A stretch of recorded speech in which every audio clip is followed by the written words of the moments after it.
j'ai reçu des nouveaux goodies à donner lors de la sortie de mon nouveau roman qui sort cet été, au mois d'août 2025, mon 11e roman. Bonjour toi, bonjour. J'achète toujours des trucs le fun à donner en salon du livre, lors de mes dédicaces en librairie, tout ça. Puis là, ben, j'ai reçu des stickers, des gommettes qu'on dirait au Saguenay. J'ai une amie qui vient du Saguenay, elle m'a appris le mot gommette. En fait, il y a deux thématiques à mon prochain roman et deux thématiques fortes quand même. Il s'agit d'une romance, feel good, mais très spéciale, quelque chose que j'ai jamais fait. Et je vais vous montrer un des stickers. Ah, ils sont beaux! Ah, j'adore! Je vais vous montrer un des stickers de la thématique de ce nouveau roman-là. J'aborde le cancer du sein. Un mal qui touche tellement de femmes, trop de femmes, et qui a chaviré, bouleversé la vie d'une de mes très grandes amies il y a quelques années. Et en son honneur, j'ai abordé ce sujet-là dans mon nouveau roman à paraître cet été. Ce n'est pas que le sujet du roman, ça va, Auguste? Ce n'est pas que le sujet du roman, évidemment, j'aborde autre chose. Je sais pas si un de ceux que j'ai dans la deuxième thématique... non, j'ai pas reçu les stickers pour cette deuxième thématique-là. Fait que je pense que je vais vous la dévoiler plus tard. Pas tout de suite, dans une autre vidéo. Je suis pas capable de l'ouvrir. Ah, non. Attendez, deux petites broches aussi. Attendez, je vais l'ouvrir. En soutien au cancer du sein. Oh, j'ai tellement hâte, là. Je vais préparer un lancement vraiment chouette. Je vais vous revenir avec des détails rendus là, c'est sûr et certain. Mais bon, c'est pas tout de suite. Ah, j'avais commandé aussi, je me rappelle pas qu'est-ce que je voulais faire avec ça. J'avais commandé de mini-bouquins. Mais je voulais faire une décoration, mais je me rappelle pas c'était quoi la décoration. Tu sais, regardez, plein de petits bouquins ici. Je trouvais ça mignon. J'ai vu plein de choses sur les réseaux sociaux, puis ça m'avait donné envie d'en acheter. Mais là, on dirait que je me souviens plus c'était quoi mon idée. Mais là, j'ai reçu d'autres stickers. J'aime tellement ça, donner des collants. Puis j'essaie de toujours en trouver des différents sur Internet, des différents. C'est sûr que il y en a beaucoup qui sont des livres à thématique livre, mais j'essaie de trouver des couleurs différentes, qui a une vibe différente. Ah, ça c'est ma couleur favorite. A book a day keeps reality away. C'est dur d'en trouver en français, par exemple. Vous me direz en commentaire si vous avez des sites Internet pour trouver des stickers, des gommettes, des collants en français. J'en ai jamais trouvé. I like my book spicy and my coffee icy. Oh, ça me ressemble. Je vais avoir ceux-là de nouveau pour les salons du livre à l'automne prochain. Là, on est quand même loin de l'automne prochain. Loin, mais proche en même temps parce que, bon, le temps passe vite. Mais, ouais, l'automne prochain, je vais probablement participer au salon du livre du Saguenay, de Rimouski, peut-être de Sherbrooke, pardon, de Montréal aussi. Avec ma nouveauté, mais il y a aussi le salon de la romance cet été, le festival de la romance cet été. Je suis en train d'écrire une collection de 3 romans qui ne sont pas des suites, mais qui vont avoir une corrélation entre eux, avec des thématiques assez fortes, assez puissantes, qui me touchent particulièrement. Le premier tome, dont je ne révélerai pas le titre, parle de relations toxiques. J'ai moi-même vécu une ou des relations toxiques dans ma vie, là. Je ne m'étendrai pas sur le sujet, mais je trouvais que c'était un sujet qui touche plusieurs personnes. Donc, ça va être une histoire d'amour écrite à 2 voix. Il va y avoir un chapitre dans la peau de Noélie, un chapitre dans la peau de Gabriel, qui est son meilleur ami. J'ai vraiment hâte de vous présenter ça. Il va sortir à l'hiver 2026. Je suis en rédaction actuellement. J'en suis à quelques 30 000 mots. Et ben, mes romans contiennent entre 75 et 85 000 mots, donc ça dépend où est-ce que je m'en vais. Mais éventuellement, il va y avoir 2 autres tomes qui, encore une fois, je le répète, ne seront pas des suites, mais qui vont porter sur des sujets forts. Mais là, je suis en train de travailler un projet secret en ce moment. Puis, c'est ça, faut que je le remette dans 3 semaines.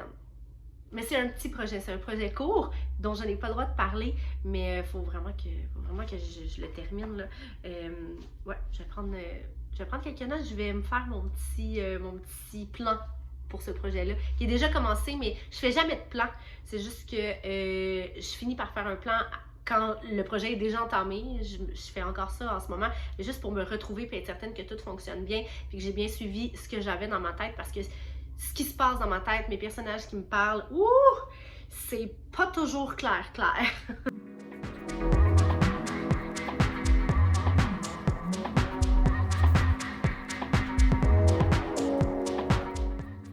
Je vais vous lire un extrait du projet secret.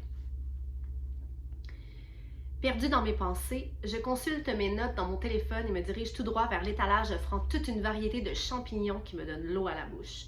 Concentré à ma liste d'épicerie, un parfum subtil qui me ramène des années en arrière remonte soudain jusqu'à mes narines. Un mélange boisé combiné à une touche d'agrumes qui éveille mes sens subitement. J'ai le réflexe de balayer la place des yeux, mais la seule personne se trouvant à proximité est une dame âgée qui s'affaire à choisir ses poivrons. Je retourne au Crimini et Portobello frais qui se partagent l'espace sur le présentoir. Hésitante, je réfléchis à mes saveurs. Au bout d'un moment, j'en viens à la conclusion qu'il ne sert à rien de choisir et m'empare d'une boîte de chacun. C'est au moment où je me retourne, m'orientant vers les assortiments de fines herbes, que je remarque au loin, tout près de la boulangerie, une silhouette qui retient mon attention. J'arrête ça là! Il est 11h30. 11h30. Je dois partir dans 1h15 parce que j'ai un rendez-vous en épilation au laser pour ma moustache.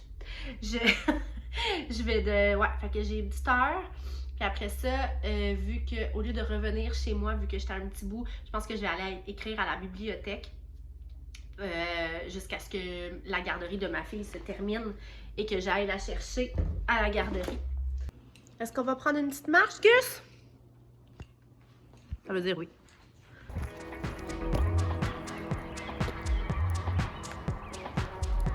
Ici.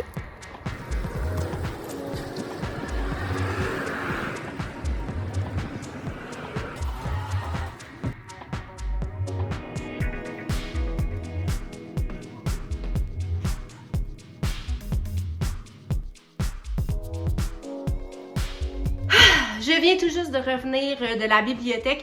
J'avais un rendez-vous ce matin, à l'heure du dîner. J'avais un rendez-vous en laser, comme je l'ai dit tantôt.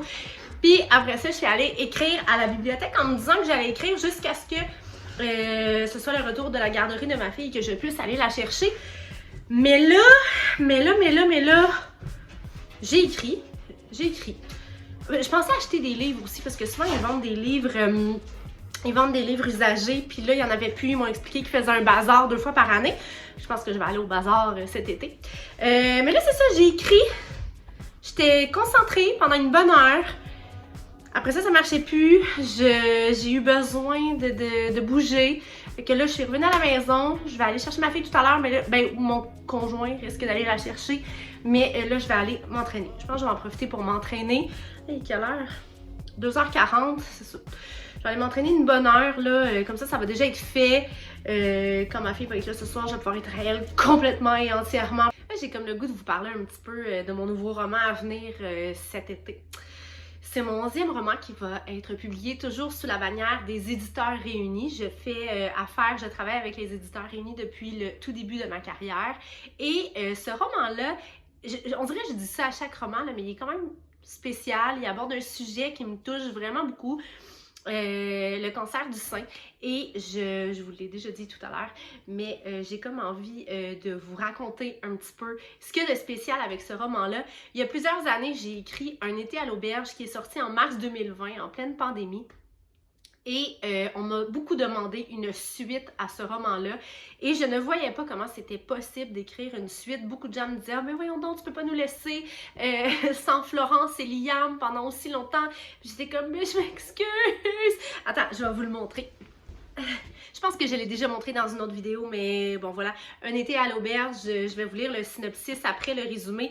Mais je ne voyais pas comment c'était possible d'écrire une suite à Un été à l'auberge. Pour moi, l'histoire était terminée, la boucle était bouclée. Mais là, 5 ans plus tard, j'ai décidé de non pas faire une suite, mais de créer un nouveau personnage dans mon nouveau roman qui va sortir cet été, dont je ne peux pas encore dire le titre, ni le sujet. Ben, je vous ai nommé le cancer du sein, mais ni le thème principal de cette romance-là, qui est une romance feel-good, disons-le. Mais je peux quand même dire que nous allons revoir les personnages de Un été à l'auberge, parce que mon personnage, Mila Forêt, qui a traversé un cancer du sein et qui vit avec l'épée de Damoclès au-dessus de sa tête, qui trouve ça vraiment très difficile de se remettre de ce fichu cancer-là, non seulement physiquement, mais mentalement, va décrocher un emploi à l'auberge, d'un été à l'auberge. Alors, on va revoir tous les personnages, ou presque, vous allez avoir des surprises, 17 ans plus tard. Donc, 17 ans après l'histoire d'un été à l'auberge. J'étais tellement excitée et heureuse de pouvoir reprendre de vieux personnages. Puis j'ai aussi mêlé à ça l'univers de Il était une fois en décembre. Bon, là, je vais aller vous chercher les décembres. Donc, les deux, Il était une fois en décembre, Livia et Romane, qui sont deux romans d'une même collection, mais qui ne sont pas des suites qu'on peut lire indépendamment, même si celui-ci se passe un an avant celui-là, et que les personnages de celui-ci se retrouvent dans celui-là. Eh bien, avec mon nouveau roman et Un été à l'auberge et ces deux romans-là, plein de personnages se croisent. C'est pas mêlant, là, c'est pas mêlant, c'est juste que ceux qui ont déjà lu mes romans précédents vont, je pense, prendre plaisir à retrouver de vieux personnages. Alors voilà, j'ai vraiment hâte de pouvoir vous en dire plus, ça fait pas de sens, mais je pense que je peux quand même vous montrer, je pense que je pourrais quand même vous montrer d'autres stickers que j'ai fait venir pour offrir dans les salons du livre, etc., qui font référence à ce roman-là. Ok, j'ai vraiment pas pris le plus évident, là, parce que je veux pas que ce soit trop évident, mais voilà. Je vais aller m'entraîner. Puis ce soir, quand ma fille va dormir, je vais me remettre à mon projet secret. C'est un petit projet. C'est pas un énorme projet, dans le sens du nombre de mots. Voilà.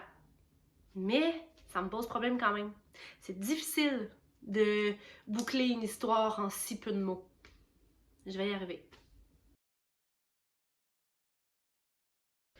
Je viens tout juste de finir de m'entraîner, de faire mon workout et je suis... C'est tout le temps de même, c'est tout le temps comme ça. J'écoutais pas un podcast, j'écoutais une chaîne YouTube d'une autrice américaine dont je ne me souviens plus le nom, mais qui motive les gens à écrire et qui donne des astuces, des hacks d'écriture. Et là, j'étais en train de marcher mes derniers 1000 sur mon tapis, puis c'est là que mes personnages se mettent à me parler. Toujours. À chaque fois que je fais quelque chose de random dans la vie, je suis en train de travailler au salon de coiffure, en train de coiffer les cheveux à une cliente, mes personnages se mettent à me parler. C'est toujours comme ça. Et là, mon amoureux va aller chercher notre fille à la garderie. On s'en va souper chez mes parents, qui sont nos voisins. Ma mère m'a appelé tout à l'heure pour savoir si j'avais envie d'aller manger chez elle. Je la soupçonne de pas vraiment avoir envie de me voir, mais de toujours vouloir voir sa petite fille. Je m'en plaindrai pas. Voilà, donc on s'en va manger. Je vais amener mon ordinateur, je pense, parce que je me doute bien que ma fille va vouloir jouer avec son pépé et sa mamou. Et moi, ça va me permettre d'être là, mais d'écrire en même temps. Ouais. Lors du Salon du livre de Québec en avril dernier, je n'avais plus de signet de mon dernier roman, 1000 fragments de nous, et j'ai promis à toutes celles et ceux qui venaient me voir de leur envoyer leur enveloppe personnelle de mes signets de 1000 fragments de nous. Et là, j'ai la liste des personnes, puis j'ai quelque chose à vous montrer, je suis vraiment contente. Oh! J'en ai vraiment beaucoup. Je sais pas pourquoi j'en avais commandé si peu, mais... bon, voilà, je les ai passés dans le temps de le dire. Et là, mon éditeur en a fait réimprimer. Je veux pas les briser. Mais tout ça pour dire que j'en ai du signet. Ça fait que là, je vais pouvoir envoyer mes petites enveloppes très bientôt.